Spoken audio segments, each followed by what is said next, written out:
Hey guys, आपका स्वागत है प्रयोग एजुकेशनल में। और इस वीडियो में अब आपसे हम डेटाबेस कनेक्टिविटी के बारे में जानने की कोशिश करेंगे। तो आपका जैसे ही डेटाबेस कनेक्टिविटी हो जाएगा तो आप एक अच्छा खासा बैकएंड पूरा का पूरा लिख सकते हैं अपनी वेबसाइट का। तो जैसे मान लो एक फॉर्म है और मैंने फॉर्म में यूजर नेम और पासवर्ड डाला और उसको सबमिट करा, तो वो एक दूसरे बैकएंड वाले पेज पे जाता है। और वहां पे जैसे यहाँ पे अभी फॉर्म बना के दिखाया तो मैंने यूजर नेम और पासवर्ड डाला और उसको सबमिट कराया। तो यहाँ पे हमने एक्सेस करा यूजर नेम और पासवर्ड। ठीक है। अब मैं चाहता हूँ कि ये यूजर नेम और पासवर्ड हम कहाँ पे डाल दें, डेटाबेस में सेव करवाएं। ठीक है। तो डेटाबेस में सेव कराने के लिए हमें क्या करना पड़ेगा, इंसर्ट की क्वेरी लिखनी पड़ेगी और डेटाबेस की कनेक्टिविटी करनी पड़ेगी। तो सिंपली सबसे पहले हमें डेटाबेस की कनेक्टिविटी करनी है, तो पहले हमें डेटाबेस क्रिएट करना पड़ेगा। तो अगर आपको डेटाबेस हमारा पीएचपी है तो हमें क्या करना पड़ता है, सबसे हम अपना एक टेबल बनाएंगे और डेटाबेस क्रिएट करेंगे। तो लोकल होस्ट पीएचपी माई एडमिन आप डालेंगे। ठीक है।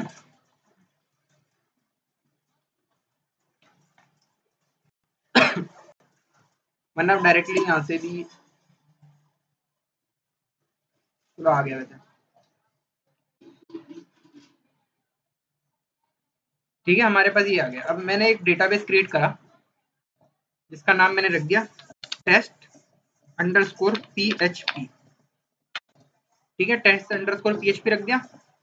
अब इसके अंदर मैं एक टेबल क्रिएट करूंगा जिसमें मैं क्या कराऊंगा, यूजर सेव कराऊंगा। जो भी मेरे यूजर होंगे वो इस वाले टेबल में आके सेव होंगे। इसमें मैं पहला कॉलम रखूंगा आईडी। तो यहाँ पे आपको डेटाबेस क्रिएट करते समय ये याद रखना है, सबसे पहले आईडी, जो भी आपको आईडी रखनी है। ठीक है। अब अगर आप मान लो ऑटो इंक्रीमेंट करवाते हो, ऑटो इंक्रीमेंट करवाने से क्या होता है, जैसे मान लो पहली बार मैंने यूजर एंटर कराया तो उसकी आईडी क्या होगी 1, दूसरी बार मैंने यूजर एंटर करवाया तो उसकी आईडी क्या हो जाएगी 2। तो इस तरीके से यूजर की वैल्यू अपने आप ही बढ़ती रहेगी, आपको आईडी की वैल्यू खुद नहीं बढ़ानी है। तो आप ऑटो इंक्रीमेंट करवा देंगे इसे। ठीक है। फिर हमें यहाँ पे क्या सेव कराना है, यूजर नेम। तो मैंने इस कॉलम का नाम क्या रख लिया, यूजर नेम। और फिर मुझे क्या सेव कराना है, पासवर्ड। ठीक है।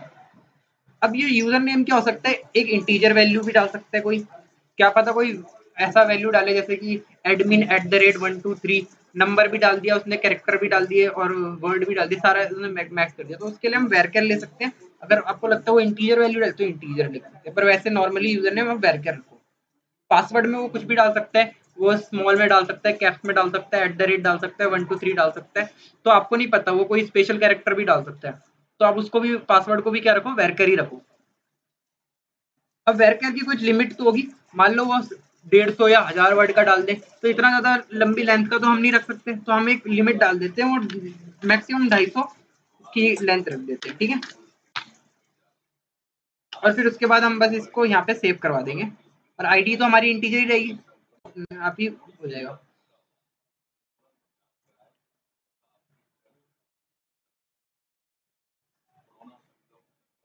हमारा ये क्रिएट हो चुका है। ठीक है।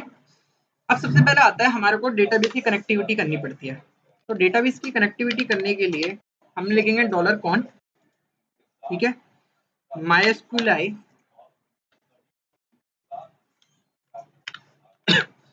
एक कनेक्ट फंक्शन होता है। ठीक है। MySQLi connect. तो इसमें आपको दिखा देता हूँ, यूजर नेम डालना है और फिर पासवर्ड डालना है, फिर डेटाबेस का नाम डालना है, बस जैसे।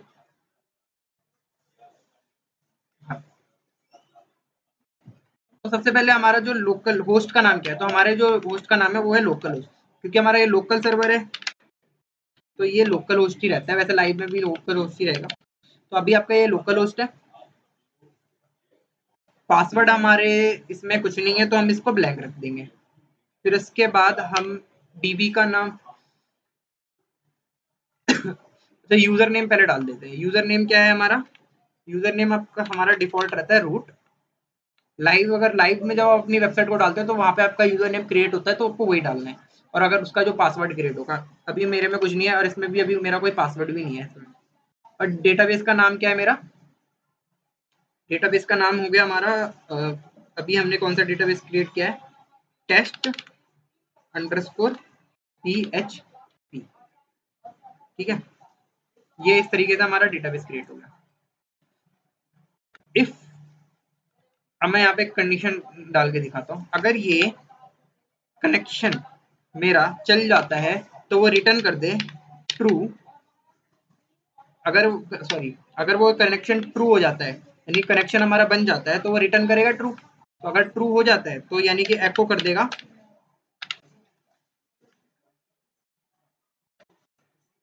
कनेक्शन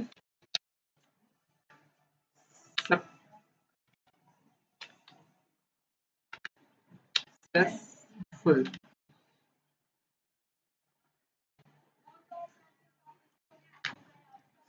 एल्स में क्या रखेंगे हम, कनेक्शन फेल। सक्सेसफुल की स्पेलिंग मैंने सही लिखी है ना, ये छोड़ो कोई नहीं, ठीक है। अब देखते क्या होता है। यहाँ से मैंने इसको रिफ्रेश करा, यहाँ पे मैंने एडमिन डाला, यहाँ पे डाला मैंने कुणाल, यहाँ से मैंने सबमिट करा। Your need an admin password is warning use to undefined constant test dot PHP admin test. तो ये अभी यहाँ पे एरर दे रहा है, इसमें मैं इसको डालता हूँ टेस्ट, ऐसे करके डालता हूँ।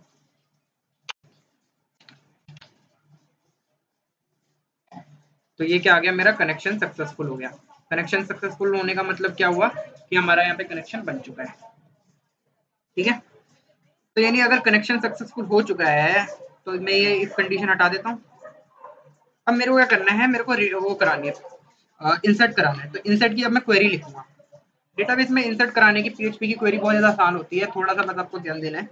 तो सबसे पहले मैं लिखूंगा डॉलर क्वेरी, QUERY क्वेरी। अब मेरे को इंसर्ट कराना है, तो इंसर्ट सबसे पहले लिखूंगा इंसर्ट इनटू टेबल का नाम। टेबल का नाम क्या है मेरा, यूजर।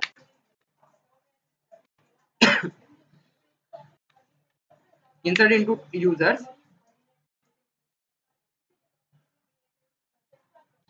कॉलम का नाम आएगा इधर। कॉलम का नाम क्या है मेरा, पहला है यूजर नेम और दूसरा क्या है, पासवर्ड, ठीक है। फिर उसके बाद आएगी मेरी वैल्यूज। वैल्यूज क्या क्या है मेरी, पहले आएगा डॉलर यूजर नेम और दूसरा क्या आएगा मेरा, डॉलर पासवर्ड।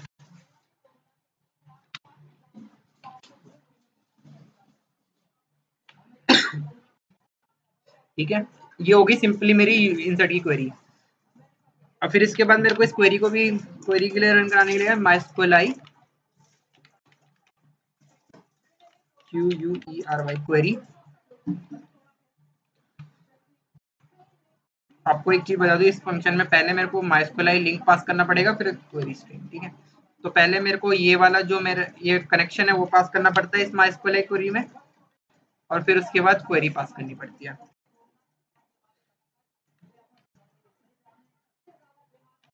और इसके बाद मेरे को यहाँ पे इसको मैं एक उस पर रख लेता हूँ, आरी रिजल्ट नाम के एक वेरिएबल में रख लेता हूँ, ठीक है।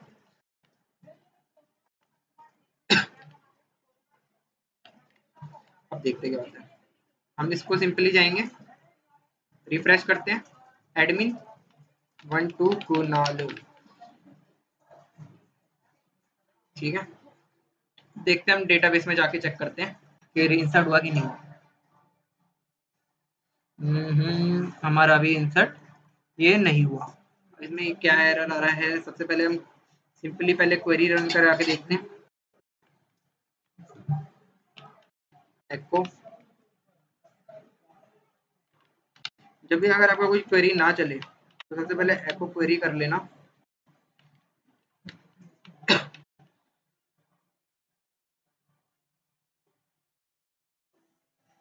फिर यहाँ से ये जैसे क्वेरी आ गई हमारे पास, ठीक है। इस क्वेरी को जाके डेटाबेस में एसक्यूएल पे जाना, एसक्यूएल में यहाँ पे जाके पेस्ट करना और ये आप अपना गो कर देना, तभी बता देगा admin in this field, unknown column admin in this field. अब तो मैंने यहाँ पे एक चीज गलत लिख दी है,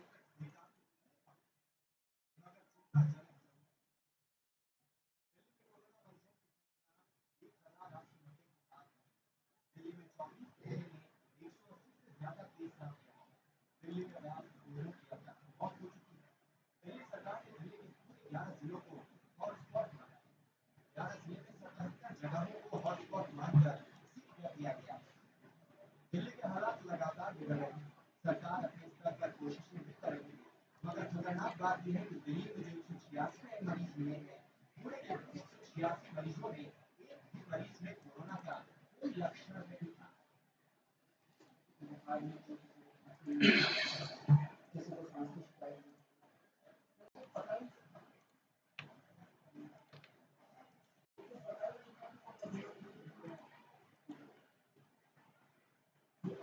है, तो यहाँ पे आपको हमें गलती पता चल गई है कि इसमें जो हमने यहाँ पे जो लिखा है, ये जो सिंगल कोट्स में रख देते हैं इसको। ठीक है,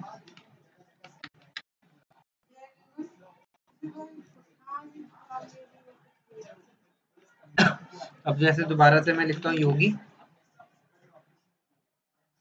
YOGI योगी, और ये आ गया, और पासवर्ड मैंने कुछ भी डाल देता हूँ। ठीक है, पासवर्ड योगी सिंह आ गया। अब देखते हैं इंसर्ट हुआ है कि नहीं हुआ। तो योगी और सिंह हो गया इंसर्ट। तो बस क्वेरी में थोड़ी सी गलती हो गई थी, बाकी कोई दिक्कत नहीं है। तो ये थी हमारी इंसर्ट की क्वेरी।